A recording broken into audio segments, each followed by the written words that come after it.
Hello. Welcome to our kitchen. Hi everyone, how are you?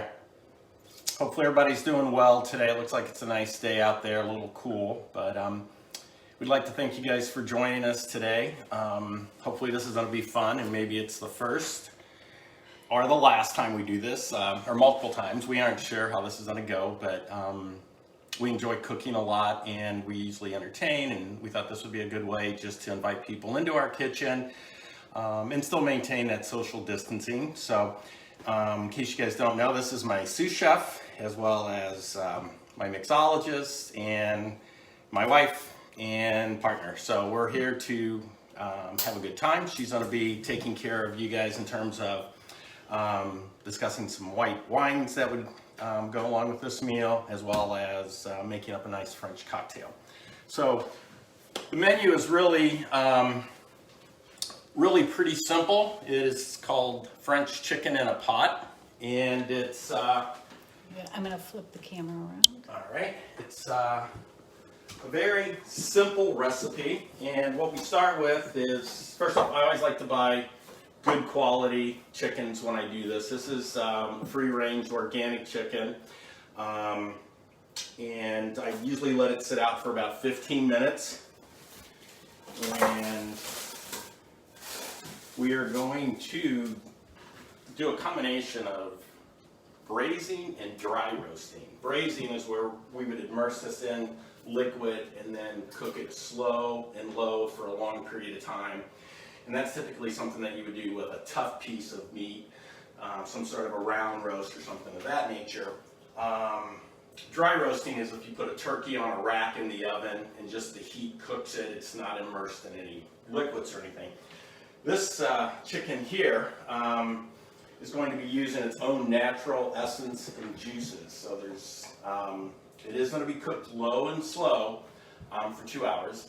And it's only going to release out its flavors into a broth. So I actually have one here that's all prepared that I'd like to show you what it's going to look like.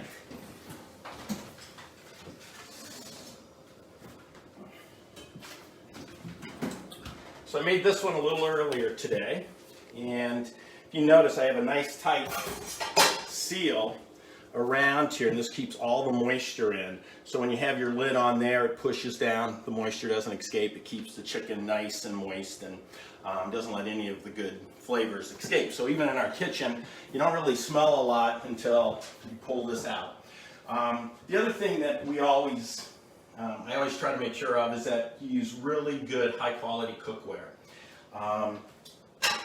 Everything we basically cook with is all clad or cast iron. And the reason we like the all clad is the sides, the bottom, everything is very heavy duty. So when you put it into the chicken or into the oven, it cooks all the way around, top, bottom, sides evenly. You don't get any hot spots. So if you guys are going to make this chicken with us today, I'll be going through all the steps nice and slow, but I'd like to show you what it's going to look like. Now this is not going to win an award for beauty because it's not a golden roasted or smoked chicken. So it comes out and it looks something like this.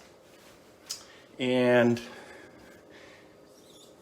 you can see inside there it's got, I added no liquid to this at all. These are all this liquid came from the chicken and the vegetables that we put in there. So what I'm going to do is put this onto a platter, and wish me luck getting this out of there, because sometimes, because it's so tender, it can be a little messy. But so I'm letting all those juices kind of drain out. I'm going to lay this down, and then I'm going to tent this.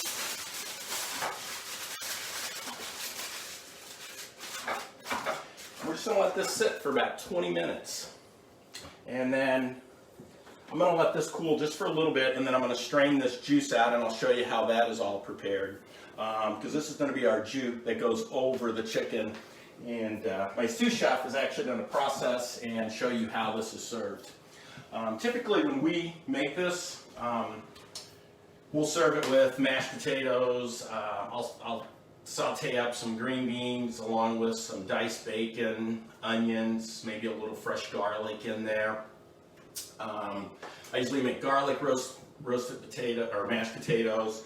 What else do we do? Corn sometimes, not usually, but the thing about it is I know that all sounds like a lot of really rich food, but let me just show you. We usually serve our dinners on a salad plate. So we can eat a lot of really good food, but we don't have to eat a lot of it. We just like to eat good quality food, but we just eat the right portions. And so neither one of us ever diet. What we do is we eat according to what our needs are. Well, So Mike doesn't diet. I do. So don't let him fool you. you eat about everything I make. So anyway, let's get started here, everybody. So I like to use these gloves only in the fact that way I don't have to wash my hands 15 times when I'm handling raw chicken. So the first thing you do with your chicken is, I always rinse it off. Some people don't rinse off their chickens. I always rinse them off. And then you want to make sure that your chicken is very dry. You want to dry everything off on this chicken, inside and out. And I've already done this once before, but I'm just going through to show you. Okay, so, and what this does is this allows the chicken to brown, because if the chicken is all moist with moisture, water, its own juices, it's not going to brown as well. Now your recipe, hopefully everyone received a recipe or has one, does not call for this step, but I find that when I do this, it makes the chicken look a little nicer than when I don't, because I've done it both ways. So I'll take just a little bit of olive oil, and I just smear it all over this.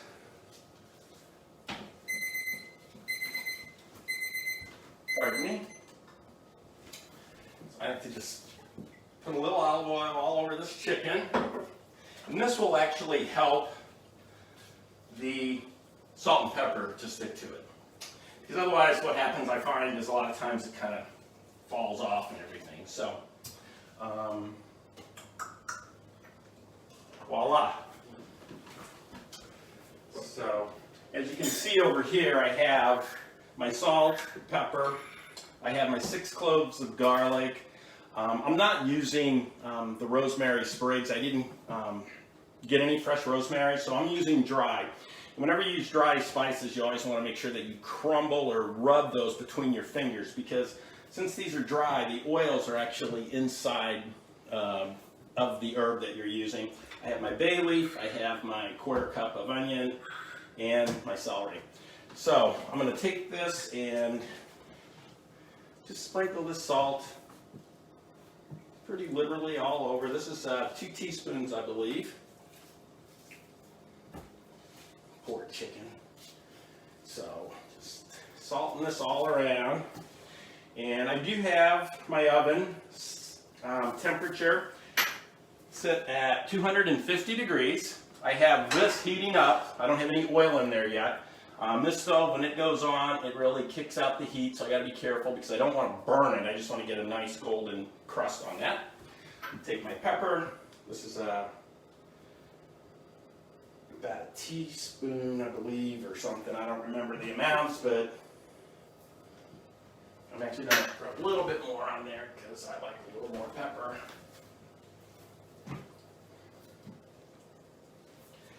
Okay, so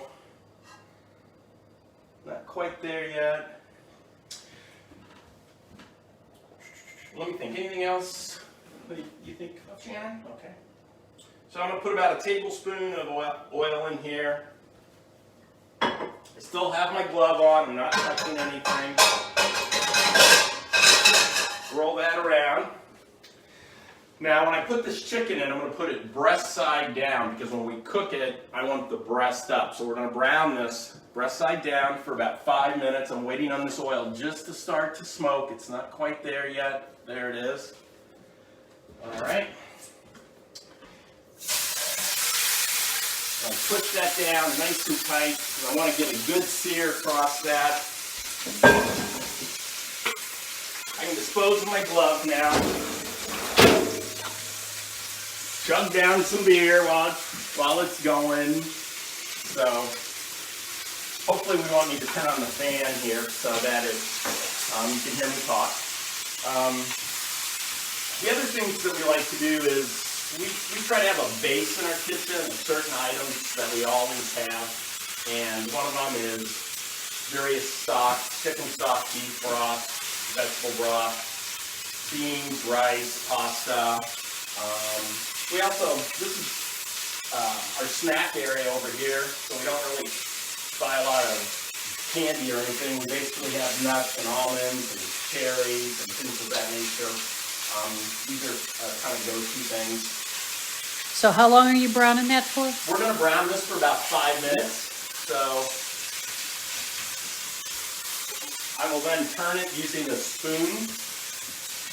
And then what were you going to do with the juice? So just a second. Now I'm going to go ahead and throw this in now. These are my herbs. I always let this get a good sear going. Then I just kind of did this. And what I did with my garlic is I didn't dice them or slice them. I just sort of rough chopped them up a little bit. And I've already done the rosemary in terms of crushing that up before I put it in there. Just sprinkle this around.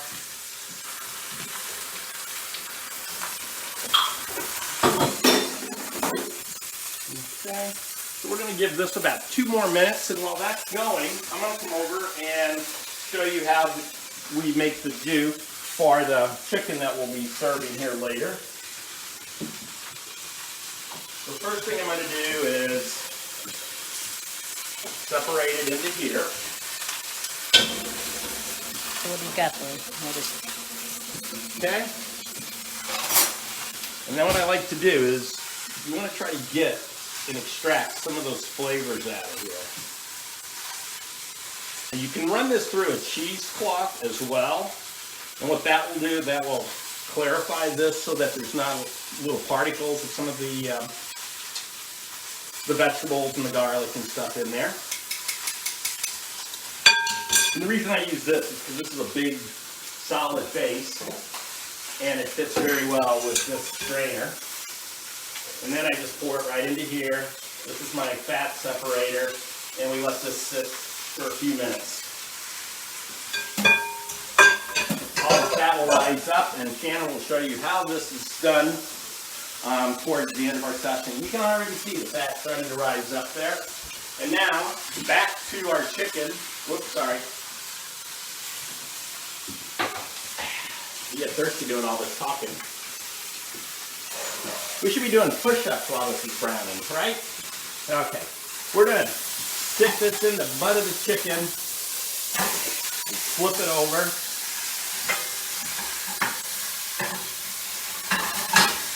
And again, pressing that down. See how that's got a nice little golden crust on there?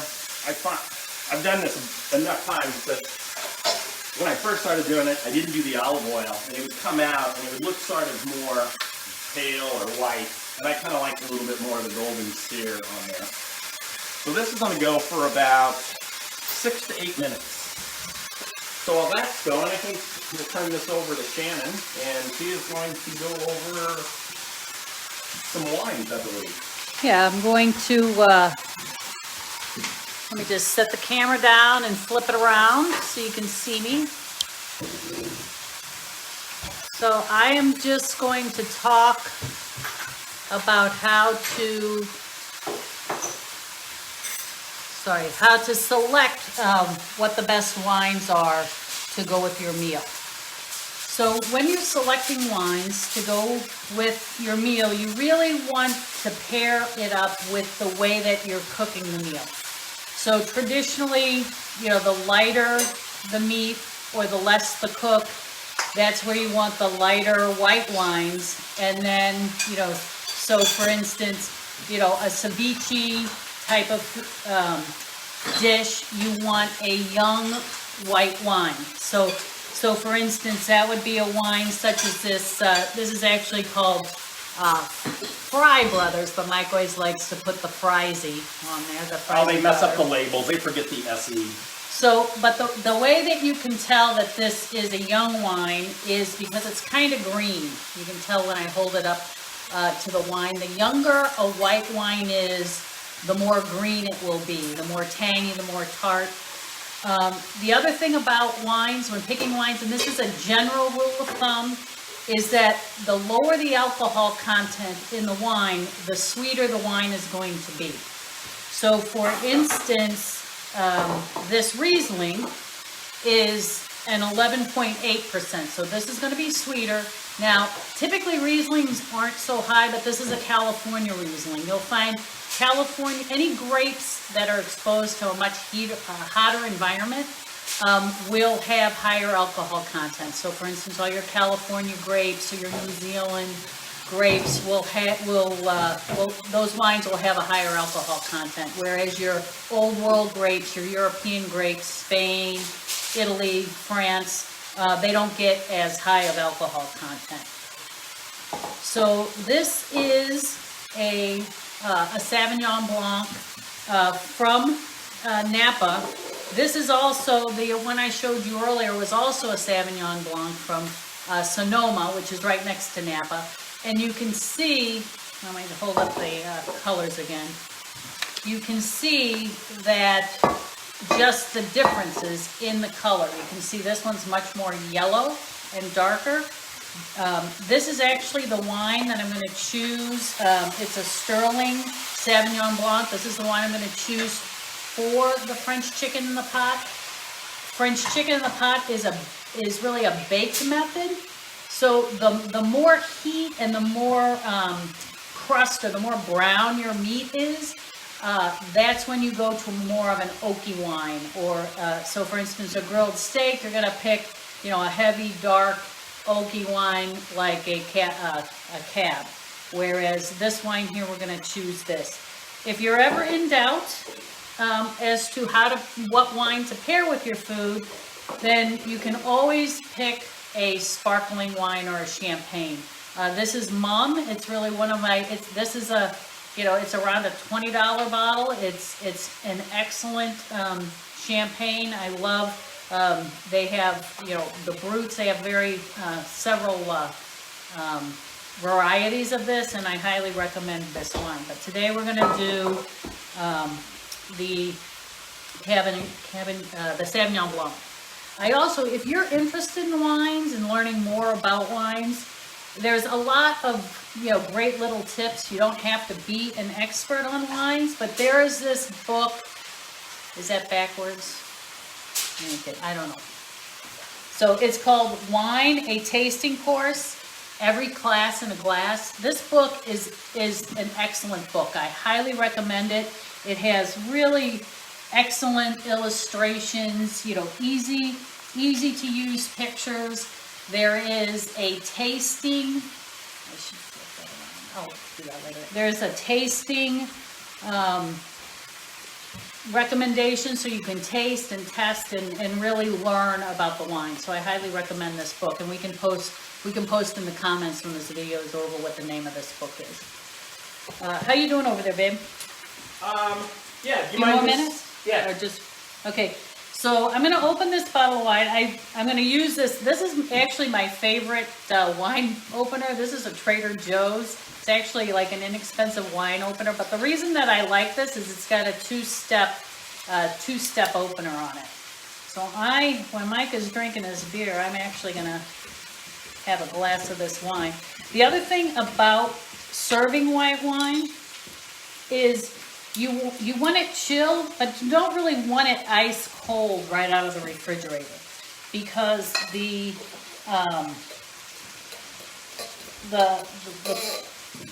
because that'll actually, sorry, I'm just using this step there, step 1, step 2, very easy to open with this corkscrew. The more, as it warms up, all of the flavors and the aromas and the like, are much more present in the wine. So Mike, did you want a glass of wine? He just left. So I'll pour him one.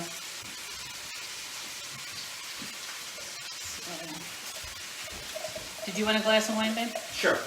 You mind bringing that over here so I can just Yep. show everyone how? Okay, I'm gonna taken care of? flip the camera around again. And we're gonna go see what Mike is up to over here. Okay, so this chicken now has been browned on both sides. It's got a nice sear comparable to what the breast side has. I'm leaving this just like this. I'm going to use, this is the heavy duty foil. I find it's better than just the regular tin foil. Aluminum foil. Aluminum foil. You're dating yourself there, baby. Yes, I know. They don't make foil out of tin anymore. Okay. Anyway, so you can see that this got a nice tight seal on it. Nothing's coming out. And I'm going to open up this oven. And I'm going to slide this in. So whenever you put things in the oven like this, you want to push it all the way to the back. Why don't you talk about the rack position? Okay, all the way to the back, and in the center of the oven, that's the hottest part of the oven. You also make sure that when you do this, you have your rack down almost on the lowest setting. It's supposed to be on the lowest. I have it on the second to the lowest. I didn't want to take out all the racks that I have. I just took out one of them. So this is going to cook now for 2 hours. If you're using a smaller chicken, it's going to be less, 3.5 to 4 pounds.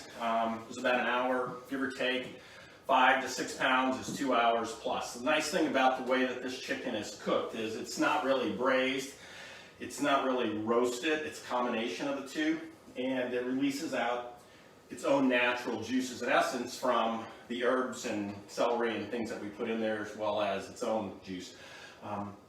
If you overcook this, or you think, oh, I let it go too long, don't worry, because of the way that it's cooked, it never really dries out. You'll see that this is a really nice, moist chicken. When Shannon cuts this open, we've served this multiple times to people when they come over, and everybody always wants the recipe, but usually we don't really share it. But here it is today. It's your lucky day, everybody. All right, so. Okay, So one we got second here. a little bit of time here. Yep. Yeah, I'm gonna set. I'm sorry, I'm setting the camera back down, flipping it around. Gotta adjust it again. Hopefully, I'm not making you guys car sick. This is one of those things that I gotta push it down more because I'm gonna want them to. This is like driving a trailer. Everything's backwards. Okay, so. Cheers, baby. Love you. That's the way we always toast, by the way. Yes, you must look at each other. Okay, so now we are going to start on our cocktail. The cocktail that we're going to make is the Boulevardier.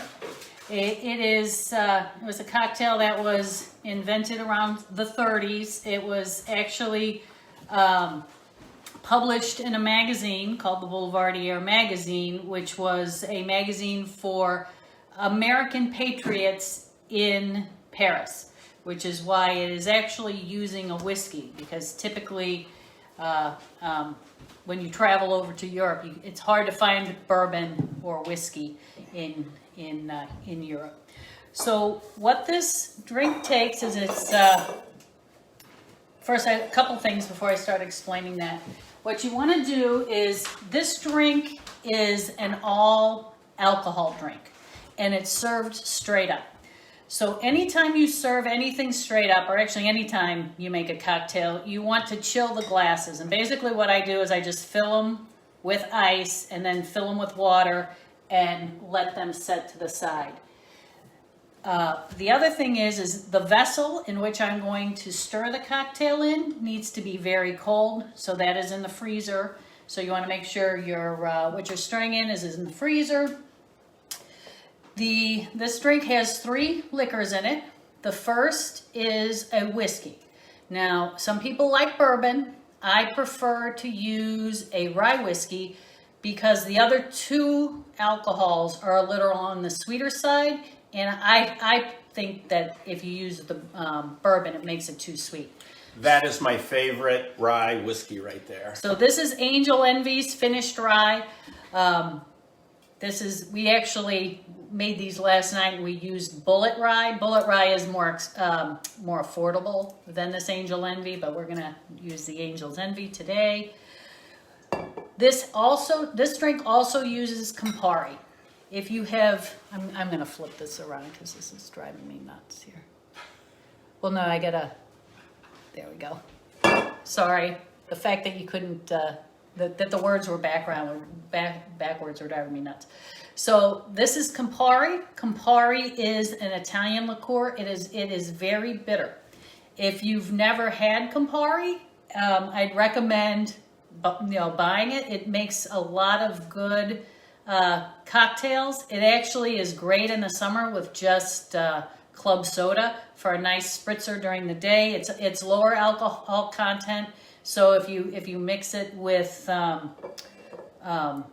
club soda or seltzer, it is a low alcohol. It's great for sipping during the day. And then a vermouth. Now on the vermouth, again, I recommend you buy a quality vermouth. You want to spend at least, I'd say at least $18 to $20 on your vermouth. You don't want to get Martini and Rossi, because a poor vermouth will spoil the drink, and you're already, you're investing in this cocktail, and you don't want to have any one ingredient that is not, that could spoil the whole deal. And then you just need an orange. So I'm going to get the mixing.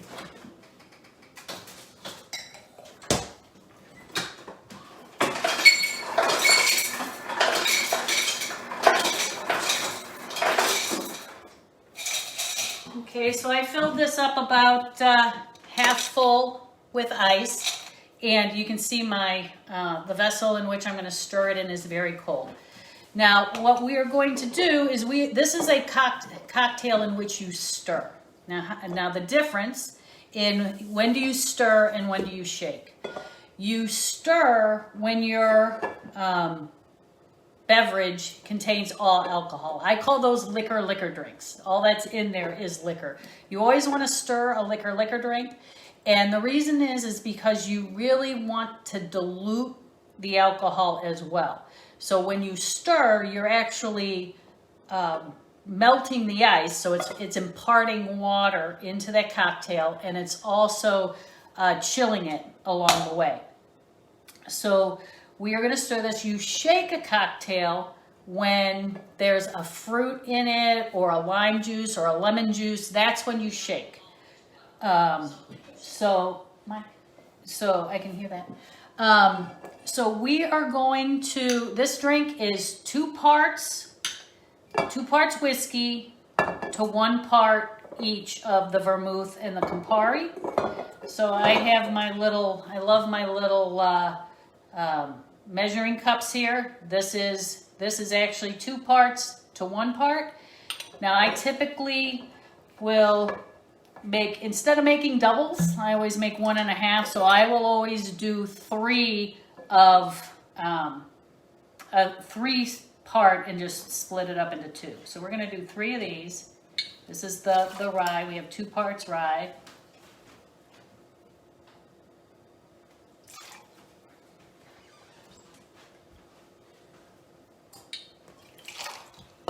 So there were 3 2 parts, and now I just flip it over. So this side's my 1 part, and I'm going to do 3 of each of these. So we're going to do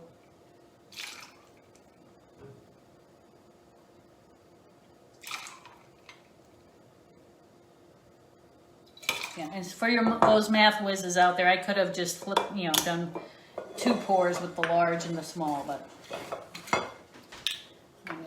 and then the Campari. So we have the vermouth and the Campari.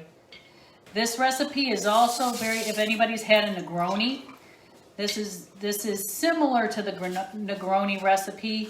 Negroni has the Campari and the rye in it as well, but it uses gin instead of whiskey, and I am not a gin girl.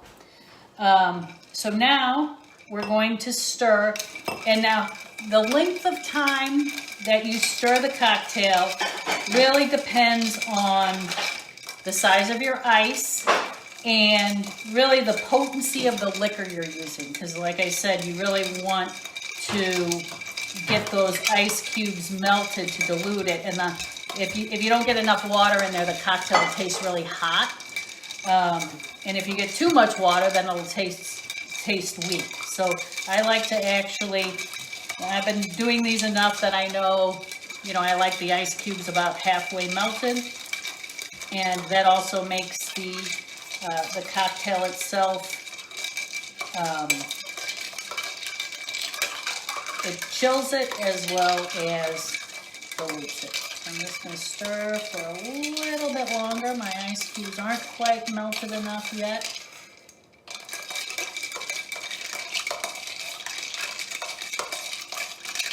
So when you shake, what the shaking actually does is the shaking breaks up the ice into the cocktail, whereas the stirring melts the ice. Okay, so that's about right for now. I am going to dump the water out of my cups. I'm going to come over here.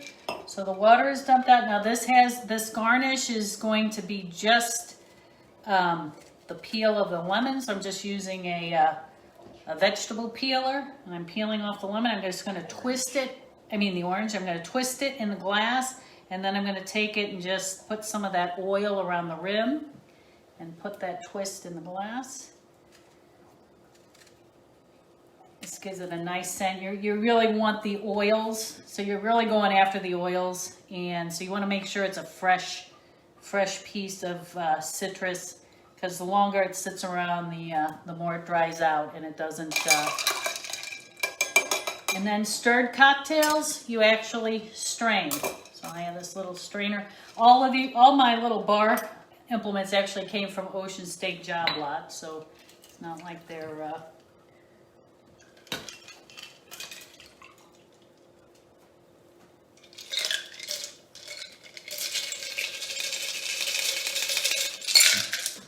Okay, and there you go. There are your Boulevardiers. There you go, baby. Cheers again. Love you. Love you. Okay, now, two more things. So, if you really enjoy making cocktails or want to learn more about mixology and making cocktails, I highly recommend this book, Death and Company. Not only does it have some great recipes in it, it actually talks a lot about the science of mixology. There are literally 10 pages in this book on how to mix and stir a cocktail. So this is a great book. And then now, since I've turned it on the reverse, you can actually read this is the wine tasting course book. Okay, now it is time to carve our bird. So this is my favorite book on wines.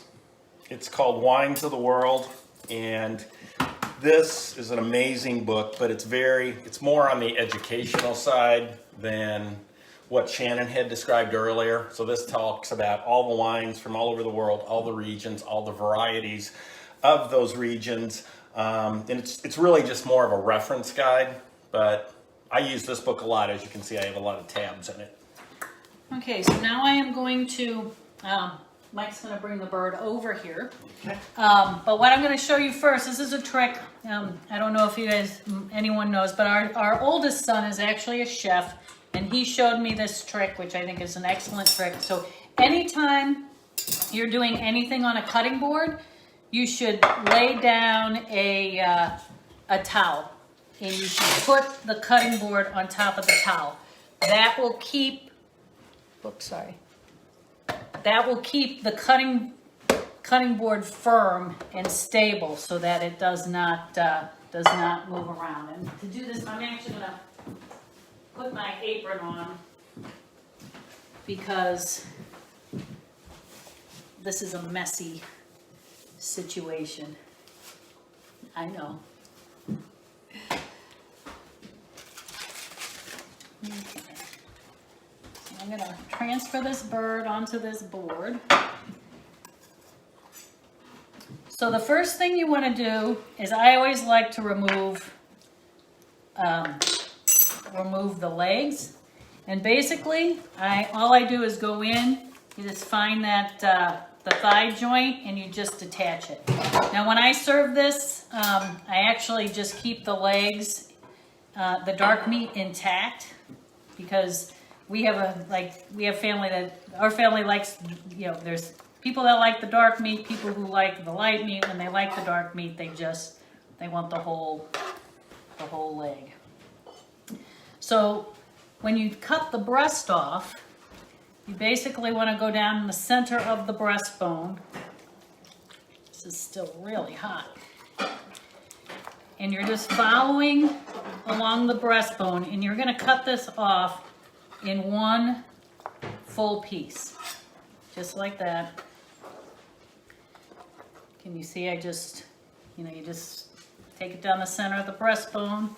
Just keep cutting as long as along those ribs, and you just let your knife follow along the ribs.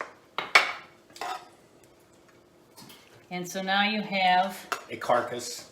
Two big. Whoop. It's the oyster. Yeah, well, the oysters are the best. Yeah, that's like, I don't want you to get the. If you don't know where the oysters are, they're here on the back of the bird. Actually, that was a garlic. Never mind. Okay.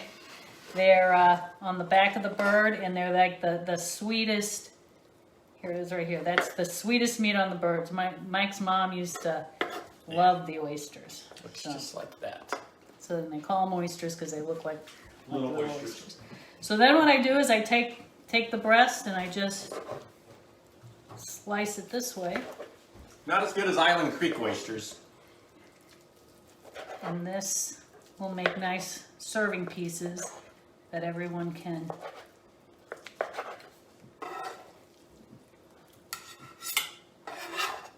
take off the plate. This is really hot still. And then, whoops. But if you notice, this is cooked for 2 hours at 250 degrees on the low rack in the oven, completely sealed in that Dutch oven, heavy pot. And you can see how moist it is. It's just very nice and. Well, we should move it into the camera. Yeah. We'll move it over to the camera for you, and then we aren't going to cook down the au jus because I don't want to keep you guys, and it's not that exciting.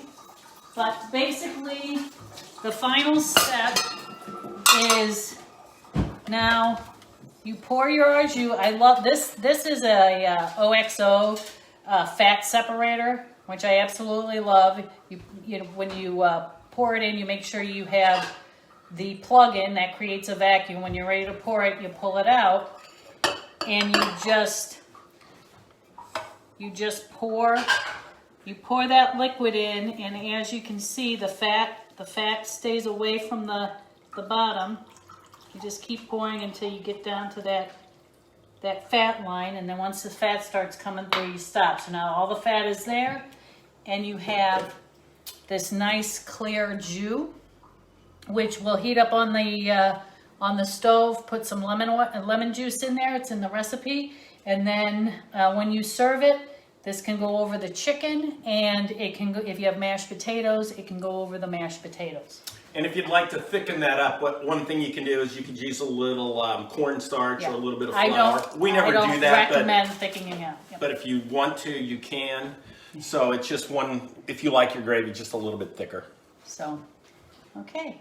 Okay. That is it. Bon appetit.